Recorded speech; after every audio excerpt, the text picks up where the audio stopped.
వేదిక పైన గౌరవ ముఖ్యమంత్రి శ్రీ నారా చంద్రబాబు నాయుడు గారికి బొఫర్స్ కుంభకోణాన్ని బయటికి తీసుకొచ్చిన హిందూ మేనేజింగ్ డైరెక్టర్ ఒకప్పుడు ఎడిటర్గా పనిచేసిన శ్రీ ఎన్ రామ్ గారికి, రాజస్థాన్ పత్రిక చీఫ్ ఎడిటర్ ఓనర్ అయిన శ్రీ గులాబ్ కుటారి గారికి, చిత్ర పరిశ్రమ అతిరథ మహారథులందరికీ, శ్రీ రామాచార్య గారి కుటుంబ సభ్యులు, వారి అబ్బాయి శ్రీ సుమన్ గారికి, శ్రీమతి శైలజా కిరణ్ గారికి, శ్రీమతి విజయేశ్వరి గారికి, రామాచార్య గారి మనవలకి మనమనాలకి ప్రత్యేకించిన హృదయపూర్వక నమస్కారాలు. ముఖ్యంగా ఆయనతో పాటు వెన్నంటే ఉన్న ఆయన ఈనాడు పత్రికా కుటుంబానికి, జర్నలిస్ట్ కుటుంబానికి, వారందరికీ కూడా నా ప్రత్యేక హృదయపూర్వక నమస్కారం. రామోజీరావు గారి గురించి అందరూ చెప్పిన దానికంటే కూడా నాకు నా పర్స్పెక్టివ్లో, నా అనుభవంలో నేను చూసిన రామోజీరావు గారిని మీ కొద్ది సంఘటనలు పంచుకుంటాను. రామోజీరావు గారు నాకు సినిమాలు ఉన్నా కానీ నాకు పరిచయం లేదు. ముందు షూటింగ్ ఆయన స్టూడియోస్లో చేసినా కానీ ఫస్ట్ టైం పాలిటిక్స్కి ఎంటర్ అయిన తర్వాత 2008లో ఆ సమయంలో ఆయన కలవటం జరిగింది. ఆయన మాట్లాడిన విధానం చాలా నిక్కచ్చిగా, ప్రజల పక్షపాతాన్ని. ఆయన మాట్లాడుతున్నంతసేపు నాకు మైండ్లో ఒకటే అనిపించింది, మనసులో జర్నలిస్టిక్ వాల్యూస్ని కాపాడటానికే ఆయన ఉన్నాడు. ప్రజాక్షేమం, ప్రజా సంక్షేమం, ఈ పర్స్పెక్టివ్లోనే, ఈ కోణంలోనే ఆ చర్చ జరిగింది. నన్ను ఒకే ఒకసారి ఆయన 2019లో ఒక లంచ్కి ఆహ్వానించారు వారి కుటుంబ సభ్యులతోటి. ఆ రోజు ఆయన మాట్లాడింది దేశ పరిస్థితులు, ముఖ్యంగా పత్రికా స్వేచ్ఛ గురించి, పత్రికా రంగం ఎంత కీలకమైంది. ఆయన ఎప్పుడూ కాంప్రమైజ్ అవ్వలేదు. ఒక విషయం చెప్పాలి అంటే అది తనకి తెలిసిన వారు అవ్వచ్చు, తన సన్నిహితులు అవ్వచ్చు, స్నేహితులు అవ్వచ్చు, కుటుంబ సభ్యులు అవ్వచ్చు, జనం కోసం వచ్చేటప్పటికి నిష్పక్షపాతంగా చాలా నిర్దాక్షిణ్యంగా ఉంటుంది ఆయన ఆలోచన పరిధి. అదే ఆయన ఈనాడు పేపర్లో రిఫ్లెక్ట్ అవుతుంది.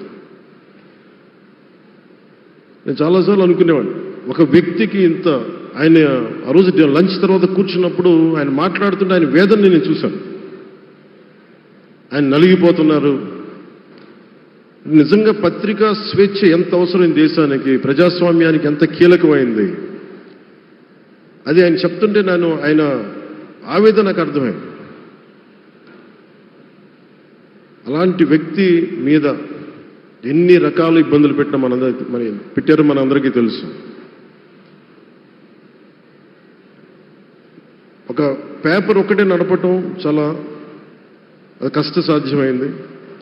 కానీ దాంతోపాటు ఆయనకి నష్టపోవడానికి, జనరల్గా అలాంటి విలువలు, కమిట్మెంట్ ఉన్నవాళ్ళు మిగతా వ్యాపారాలు అంటే ఆయన్ని అన్ని రకాలుగా దాడులు చేయడానికి చాలా తేలిక. అలాంటి దాడుల్ని తట్టుకుంటూ యాజ్ ఎ జర్నలిస్ట్ ఆయన అన్కాంప్రమైజింగ్ యాటిట్యూడ్, అన్కాంప్రమైజింగ్ వాలర్, అవన్నీ ఆయన్ని నాకు చూస్తే చాలా చాలా ఆనందం వేసింది. ఆయన ఒకటే చెప్పారు నాకు, your upcoming political leader, I wish you all the best. నీ జీవితంలో నువ్వు కాంప్రమైజ్ అవ్వకు, what ever you believe in, నువ్వు ఏదైతే నమ్ముతావో దాన్ని త్రికరణ శుద్ధిగా చేయని చెప్పి ఆయన చెప్పింది నేను ఈ రోజుకి మర్చిపోలేను. అలాంటి మహానుభావుడు సంస్మరణ సభకి నేను ఈరోజు ఇక్కడికి రావటం ఆంధ్రప్రదేశ్ ప్రభుత్వం భాగంగా నాకు నిజంగా చాలా ఆనందంగా ఉంది.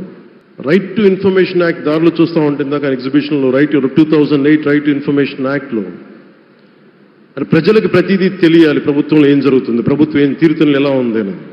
దానికోసం ఆయన అందరినీ కలిపి ఆంధ్రప్రదేశ్లో, ప్రత్యేకించి ఉమ్మడి ఆంధ్రప్రదేశ్లో ఆయన ఒక ఉద్యమకర్తగా కూడా వ్యవహరించారు. ఒక ఆర్టీఐ లాంటి థాట్ ప్రాసెస్ ఉండాలి అంటే ఒకటే ఉంటుంది, ఇది ఏమి జరిగినా ప్రజలకి తెలియాలి, ప్రభుత్వంలో ఉన్న రాజకీయ వ్యవస్థ ఏమి చేసినా ప్రజలకి తెలియాలి, వారికి అండగా ఉండాలని చెప్పి ఆయన చేసిన ఈ యజ్ఞం చాలా జటిలమైంది, చాలా కష్టమైంది. పత్రికా రంగంలో విస్తరించిందే కాకుండా సినిమా నిర్మాణ రంగంలో కానీ, స్టూడియోస్ కానీ, హోటలియర్గా కానీ ఇవన్నీ చాలా చేసి ఉండొచ్చు. కానీ ఆయన క్రక్స్ ఆఫ్ రామోజీరావు గారిది మోస్ట్ ఇన్స్పిరేషనల్ జర్నలిస్ట్. ఇందాక కొల్లూరు పార్థసారథి గారు చెప్పిన, ఇందాక అమరావతి నుంచి నాయ ఎమ్మెల్యే గారు మాట్లాడినా కానీ, పార్థసారథి గారు చెప్పినా కానీ ఆయనకి ఖచ్చితంగా ఒక విగ్రహం పెట్టాలని. ఎందుకంటే జర్నలిస్ట్ విలువల్ని కాపాడి ఆయన ఎందుకు ఇన్స్పిరేషన్ అంటే ఎన్ని కష్ట నష్టాలు వచ్చినా, ఒక జర్నలిస్ట్గా ఉండటం వేరు, ఒక పత్రికాధిపతిగా ఉండి అన్ని ఒడిదుడుకులు ఎదుర్కొని ఆయన కుటుంబాన్నంతా బెదిరించినా కానీ, ఏమి చేసినా కానీ జనరల్గా కుటుంబ సభ్యులు కష్టం వస్తే నలిగిపోతాం. కానీ అది కూడా దాటుకొని నేను నా జర్నలిస్ట్ వాల్యూస్ నేను కాంప్రమైజ్ అవ్వను, ఏదైతే జరగనని చెప్పి ఆయన కూర్చోబెట్టి at the cost of his family members also he vent ahead and uphold the journalistic values. వారికి దానికి చాలా చాలా సాహసంగా నాకు చాలా ఆనందం వేసింది. ఆయన ఆఖరిలో ఎలక్షన్ రిజల్ట్స్ వస్తాయి, ఎప్పుడు వస్తాయి వీటన్నిటి అనుకున్న టైంలో నేను ఒకటి అనుకున్నాను, ఆయన ఆరోగ్యం క్షీణిస్తూ ఉంది, బాగుండు, ఆయన ఈ విజయ వార్త వింటారా లేదా అనేది నేను ఒకటి ఆలోచిస్తూ ఉన్నాను.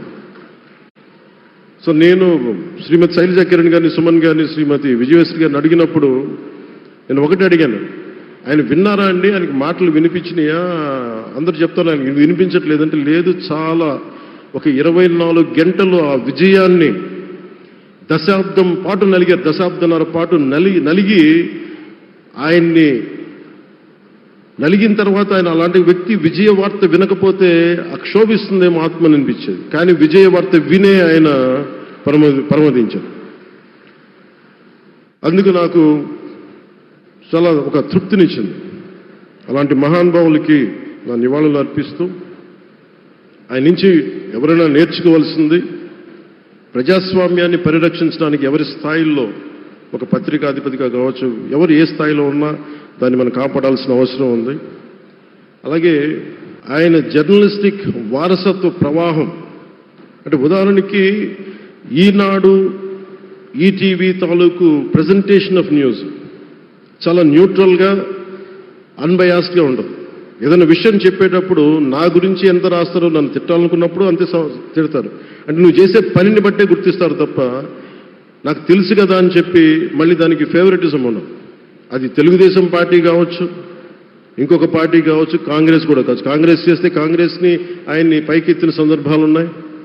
అలాగే ఏ పార్టీ తప్పులు చేసి నచ్చని, ప్రజలకి ఇబ్బందికరమైన సంఘటనలు జరిగినప్పుడు ఏం మాత్రం వెనకాడకుండా ఫ్రంట్ పేజీలు వేసేవాడు. ఫ్రంట్ పేజీలో మరీ చాలా బలంగా చేసేవాడు. సో అందుకే నాకు అనిపించింది, ఒక జర్నలిస్టిక్ వాల్యూస్, ఆయన తాలూకు వారసత్వ ప్రవాహం ప్రతి జర్నలిస్టు పుణికిపుచ్చుకోవాలి, తీసుకోవాలి. ఒక నది ఒక ప్రవాహం వెళ్తున్నప్పుడు మన స్థాయి, అది నువ్వు ఒక చిన్న బకెట్తో తీసుకుంటావు, చెంబుతో తీసుకుంటావు, ప్రవాహంలో నీళ్ళు అన్నట్టుగా రామోజీరావు గారి జర్నలిస్టిక్ వారసత్వ ప్రవాహాన్ని మనం ఎంత తీసుకుంటాం అనేది మన స్థాయిని బట్టి ఉంటుంది. అది ఒక మోటార్ వేసి ఒక ట్యూబ్ మనకి పైప్లో తోడుకునేలాగా ఉండొచ్చు, లేదంటే నా స్థాయి ఇంతే అంటే కూర్చోబెట్టి ఒక చెంబుతో తోడుకోవచ్చు. అలాంటి అపరిమితమైన ప్రవాహం, ఆగని ప్రవాహం, ఉధృతమైన రామోజీరావు గారి జర్నలిస్ట్ వారసత్వ ప్రవాహం ఈ రాష్ట్ర ప్రజలందరూ కూడా, తెలుగు ప్రజలందరూ కూడా దాని నుంచి మనకి ఒక స్ఫూర్తిని తీసుకోవాలని మనస్ఫూర్తిగా కోరుకుంటూ, నాకు అవకాశాన్ని ఇచ్చిన నా సహచర మంత్రివర్యులందరికీ, ఇక్కడికి వచ్చిన ప్రత్యేక ఆహ్వానితులుగా వచ్చిన జర్నలిస్ట్ పెద్దలందరికీ, పత్రికా ప్రతినిధులందరికీ, ఇక్కడికి వచ్చిన అతిథులందరికీ, విశిష్ట అతిథులందరికీ ప్రత్యేకమైన ధన్యవాదాలు తెలియజేసుకుంటూ, కృతజ్ఞతలు తెలియజేసుకుంటూ సెలవు తీసుకున్నాను. జై Hind. Thank you honourable deputy chief minister గారు.